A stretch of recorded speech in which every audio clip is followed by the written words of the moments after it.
Hey guys, Hot Rod Reverend here. We're talking Y-block, and we're talking specifically the heads and why we can't get oil to the top end, our rocker arm shaft. So what I've got here is a ECZG head, 57 vintage. Really the best head that came from the factory outside of the supercharger head and all of that kind of thing. But what we're going to look at is how this head is designed and why it is most probably, if you're dealing with the used engine, engines that have been sitting a long time, engine that has some of that paraffin-based oil that's put a bunch of deposits and gunk and everything in your engine, why you can't get oil to the top end. So let's take a look real quick at the way this head is designed. Looking at the head here, we've got 4 bosses that the rocker stand for the shaft, all the 4 stands ride on, okay? Now there's one boss here. The machine shop has put a post in here for me. This is a 57, early 57 head with no post. So anyway, just to go through this, you can see here there's one boss that has a hole. This is where the oil comes up through and feeds your shaft. It's going to fill your shaft with oil. So if you look at the way this is designed, this hole here lines up right there. And of course we'll spin this around. And then of course over here, when your return is bolted down, we'll get our return tube, fits in the hole there, and oil can drain back to either your distributor gear, your timing gear. A lot of stuff on the internet about that one. But what a lot of people miss with the way the head is designed, I'm going to have to flip this over here, and I'm holding the phone, so give me just a second. Now it's on end. You can see where the hole is at that feeds the rocker shaft. We turn the head around, we can see that the hole that corresponds, you can see it right there. That's the hole that comes up through the block. Now the problem is you've got a channel right here. And actually what the hole that comes up through the block is offset to the top of this channel. Because laying down, it'd be off to the side. So you've got 2 90-degree turns that the oil has to take before it gets up to your rockers. What happens is over time, people didn't change their oil. They used non-detergent oil. This would gunk up, it would fill with oil, get with sludge and everything, and really block the flow of oil up to the rocker shaft, and you run dry. And that's why you got all these kits out there and different things over the years. Another thing to remember here too is that when you get into the excessive milling of the head, now this has been milled a little bit by the machine shop.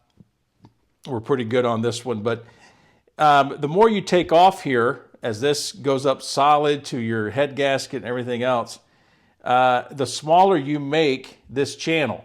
I guess I should say the shallower this channel is, the less oil that actually feeds through here.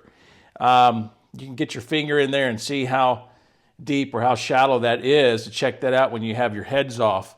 But this is a very important facet of the Y-block that a lot of people do not know, is there's a 90-degree path, 2 corners that are taken before your oil reaches your rocker arm shafts. Let's talk about rocker arm shaft design real quick. This is a hollow tube, and the design here is that this fills with oil, and we can see where the feed hole is at. You got to make sure this is oriented correctly, all right? You look at these holes down here, it's probably obvious. These holes here are to feed oil to the channel that's inside each rocker arm there. And then of course there's weep holes that are going to help lubricate your push rods here at the back. And then up front, you can tell the weep hole, there's a channel there. It's going to go down to your tip of your valve and everything. So one of the things you got to make sure of is that your stands are oriented correctly, okay? Now obviously I've got this upside down, and what I like to do with my stands is take the Ford's part number stamping that's on the stand and make sure they're all oriented on the bottom and all facing one way. It's just kind of OCD I am. But anyway, there is a little bit of a difference in measure from the top to the bottom. This measurement here to that measurement there. I don't have a mic real quick to put it on there, but you do want to make sure they're all oriented correctly, okay? A little bit, they have a tendency to just kind of spin on the shaft. As a matter of fact, I could probably just pull this one off. It's just the way some of the parts are getting. It's hard to find some of these in NOS, so you're gonna have to do something to make sure these things are oriented properly. But you can tell this is the return hole right here, and then you want to make sure that this is correct here. This should just slide around. You can see this thing just spin, which sounds all great, but if this is oriented incorrectly on your head, you're not going to get oil to feed. So we're going to make sure that this is set appropriately for the return. And if you know that the return tube is set appropriately and your tube slides right into there just like that, it's going to keep this end correct in alignment with your head and the oil feed. And of course, this keeper here is just to ensure that your return tube does not pop out. And this is important to remember that this needs to be on, a little finicky here. This needs to be set back onto your rocker arm shaft. What I did with that NOS set of Barker rocker arms was I went ahead and just pressurized the shaft by putting a shoulder to bolt and just put it through this hole right here. I tapped the top of the rocker arm stand, and of course that set it correctly in orientation. It's very important that you get this correct because it needs to be correct when it goes onto your head.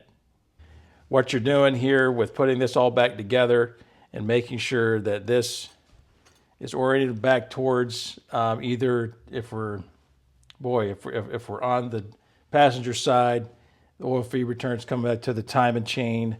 If this is reversed and we're on the driver's side, then what we're looking at is this going back and kind of going back towards the distributor gear. There's a lot of controversy over whether or not you should pressurize your rocker arm shaft. I've already told you what I've been doing. You know where I stand on that. To each their own. Both of them work very well. Some guys like to take the oil return tube and just pinch it a little bit so there's still a little bit of a supply of oil coming off, but it pressurizes your rocker shaft a little bit better, and you get a little bit longer life either way. Okay, in the extended version of this video, what we're going to talk about now is why you can't get oil to your top end. We talked about the main reason. 9 times out of 10, it's because of what's going on with the head and where it mates up to the block. There's a 90-degree job that it takes twice for the oil to get up to your rocker arm shafts. That is so important. That gets clogged. I don't know how many times I've dealt with that with people. It's crazy. There are some other reasons why you might not be getting oil at the top end, especially if you have rebuilt the engine. You've got it all back together. Keep in mind that in the early years and in 63, 64, and the truck series and 292s, Ford used a cross-drilled camshaft, which meant that center journal basically had an X in it, and those holes have to line up. So as you turn your crank and your timing chain turns your camshaft and all the rest of that, when you're trying to prime your oil pump, you've got to make sure that those holes line up. Otherwise, you will not get oil to the top end. That's the second reason. There's been a lot of talk about spun cam bearings and all the rest of that. I have never, in all my years, 30-some years of Y-blocks, everything else, never run across a spun cam bearing in a block. Now, I have run across where whoever it was, especially a new engine, they didn't put the cam bearings in correctly and all of that, and the holes didn't line up. So that center journal, that center cam bearing is very important. But the thing about spun cam bearings is just insane. That just does not happen. So that could be another reason. The idea about the cam bearing not being installed correctly, you need to make sure that happens. I've got a block. I've got another video that shows the cam bearings and everything else. You can take a look at that here, and I'll drop a link in the description. In late 56 or maybe mid-year, I can't remember exactly when, Ford went to a grooved center journal, and just all the way around the full circumference of that center journal, so that there was no stoppage of oil. It would always feed oil up to the top end of the engine. That went from 56 to roughly 63. There are some trucks, 63 and 64, actually quite a few of the F100 truck engines, 292s, that I've torn down that were original, untouched from the factory and everything else, had a cross-drilled camshaft in them. I don't know if Ford just saved these from stock in 55, 56. I have no idea why they went back to that, but that is fact. Okay, let's talk about the oil pump real quick. I've got one kind of disassembled over here. We're gonna whip this sucker out and kind of show it to you. But this is a gerotor style pump, very common. Ford, I think in late 56, and of course on up to 64. This is what Ford was using. Fits into the cavity, and you've got the gear that's also spun. Try to make sure it gets lined up here. Here we go. And then there's a plate that really needs to have a particular, I can't remember off the top of my head, but the clearance here is very important. You can tell where this one's worn quite a bit. And this plate needs to be machined flat and true. And of course, there's a O-ring that goes on here. Make sure you use an O-ring that's not thick. It needs to be OEM thick. This is very important to make sure you get good oil pressure. That's it for today in this quick video on Y-block and top end oiling. Hopefully it's been a help to you. Drop a note in the comments below, or got a question, maybe it's some kind of problem you're having. I'd love to help you out. Stop by hotrodreverend.com and subscribe today. You'll get a part of the email campaign. There's no ads on that website at all. And usually twice a month, at least once a month, there's a new article that comes out.